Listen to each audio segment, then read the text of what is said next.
గౌరవ సభ్యులు క్రైస్తవ ఆస్తులకు సంబంధించిన ప్రభుత్వ నియంత్రణలు లేవని చెప్పారు. ఎక్కడైనా అన్యాక్రాంతం జరిగితే అది ప్రభుత్వ దృష్టికి తీసుకొస్తే తగిన అధికారులతో ఏమంటే ప్రభుత్వం అయితే క్రైస్తవ ఆస్తుల్లో ఇంటర్ఫేర్ కావడం లేదు తెచ్చా.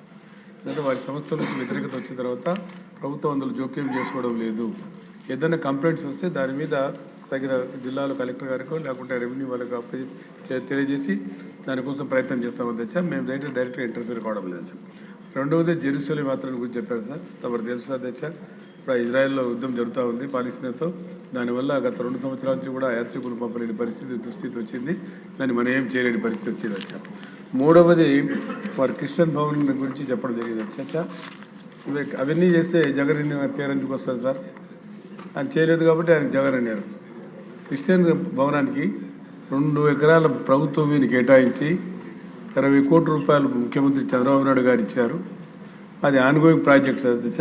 2019 తర్వాత 5 సంవత్సరాలు దాన్ని ఊసు లేదు, పాడు లేదు, ₹1 ఖర్చు పెట్టలేదు. దాన్ని మళ్ళీ కాబట్టి జగన్ గారు ₹1 ఆయన క్రిస్టియన్ అని చెప్పుకుంటాడు అధ్యక్ష. నాకైతే తెలియదు, నేనేమో ఆయన క్రిస్టియన్ కాదనుకుంటాడా. ఏదేమైనా కానీ అధ్యక్ష, అది ప్రభుత్వం క్రిస్టియన్స్ మన దేశంలో మనలో అంతర్భాగమైన సోదరులు.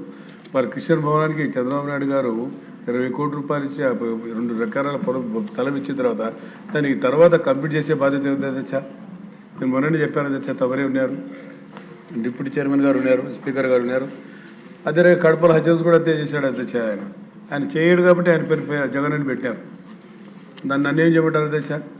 కాబట్టి మన ప్రభుత్వం వచ్చింది, మన బాధ్యత, మన ముఖ్యమంత్రి గారు ఉన్నారు, దాన్ని కంప్లీట్ చేస్తామని చెప్పి గౌరవ సభ్యులకు కూడా తెలియజేసుకుంటున్నాను అధ్యక్ష. మరి చర్చలు కూడా అదే విధంగా అధ్యక్ష. చర్చలు కూడా మేము 2014-19లో 95 కోట్ల రూపాయలు ఇచ్చాము అధ్యక్ష. మరి అదే ఆయన 4,02,12 లక్షలు ఇచ్చాడు అధ్యక్ష. మరి ఎవరికి సార్ ప్రజల మీద అభిమానం ఉంది?